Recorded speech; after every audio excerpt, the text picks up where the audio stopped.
तो दोस्तों आज हम बात करते हैं कि मार्केट में हुआ क्या, मार्केट नीचे की तरफ क्यों गिर रहा है। क्योंकि इजराइल ने ईरान का मेन लीडर मार गिराया, एयर स्ट्राइक करी और अचानक से रातों रात उनका लीडर गिरा मारा। और उसके बाद बात करते हैं कि ईरान ने क्या किया। ईरान ने पलटवार जवाब दिया, 200 मिसाइलें दाग दी ट्यूसडे को इवनिंग में इजराइल के ऊपर। और इसी बीच जो बाइडन भी बीच में कूद पड़े। उन्होंने क्या बोला यूएस मिलिट्री को, उन्होंने बोला कि आप इनके जो ईरान के जो है मिसाइल्स है उनको शूट डाउन कर दीजिए। और इसके बीच हम बात करते हैं स्टॉक मार्केट पे इन चीजों का क्या इफेक्ट पड़ रहा है, ईरान इजराइल की जो वार है उसका क्या इफेक्ट पड़ रहा है। आप देखिए स्क्रीन पे जो एफआईएस की सेलिंग है वो रुक नहीं रही है, 75,000 करोड़ की सेलिंग हो चुकी है।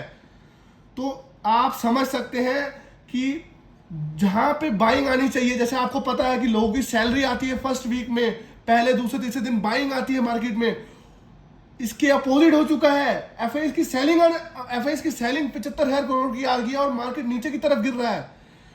तो अब हम बात करते हैं कि रिलायंस इंडस्ट्री की बात करते हैं, जो निफ्टी 50 का सबसे बेहतरीन स्टॉक है, सेकंड हैवी स्टॉक है, वो 9% की गिरावट हो चुकी है इस हफ्ते में। लास्ट वीक में आप देखेंगे इस 9% की गिरावट, क्योंकि मिडिल ईस्ट का जो संकट है वो रुक नहीं रहा है और एफआईएस की सेलिंग लगातार बनी हुई है जो पैसा बाहर लेके जा रही है। और इसी बीच हम बात करते हैं कच्चे तेल का दाम जो है वो 10% बढ़ चुका है, जो भारत के लिए बहुत बड़ी परेशानी है। तो इसी बीच हम बात करते हैं जो सेबी के नए रूल आए हैं, एफएनडो के रूल आए हैं, उससे 60% की गिरावट आ सकती है एफएनडो के कारोबार में। और इसी बीच हम बात करते हैं जो चाइना का फिजिकल स्टिमुलस है, जो पैसा भारत से बाहर जा रहा है। तो हुआ क्या है, चाइना ने कुछ स्टेप्स लिए हैं स्टेबल डाउन करने को इकोनॉमी के लिए, इसलिए वो पैसा सब बाहर जा रहा है। एफआईएस पैसा कहां लेके जा रही है, वो भारत छोड़ के सारा पैसा चाइना की तरफ लेके जा रहे हैं। और इसी बीच हम बात करते हैं क्या मार्केट भारत का एक्सपेंसिव हो गया था जो अचानक से गिर गया है। और हम क्या इस मार्केट में हमें इंट्राडे ट्रेडिंग पोजिशनल हमें करनी चाहिए? बिल्कुल नहीं करनी चाहिए इस मार्केट में, क्योंकि ऊपर नीचे का बाजार है, इतना मार्केट ऊपर नीचे गिर रहा है। ऐसी पोजीशन से हमें दूर रहना चाहिए।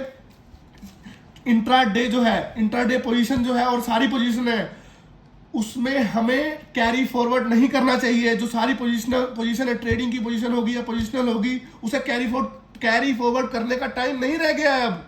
उसे अगर आप कर रहे हैं, पहली बात तो सलाह यह है कि आप इन चीजों को ना करिए ऐसे पैनिक के माहौल में। और अगर आप कर रहे हैं तो उसी दिन उस पोजीशन को काट दीजिए, आप उसे कैरी फॉरवर्ड मत करिए।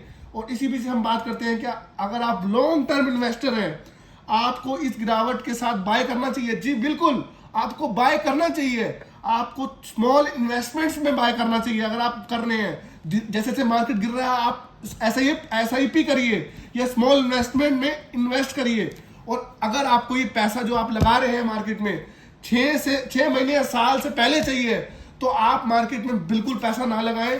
क्योंकि ऐसा नहीं है कि मार्केट अभी ऊपर भी जा सकता है, गिर भी सकता है, कुछ नहीं कह सकते इस मार्केट के बारे में।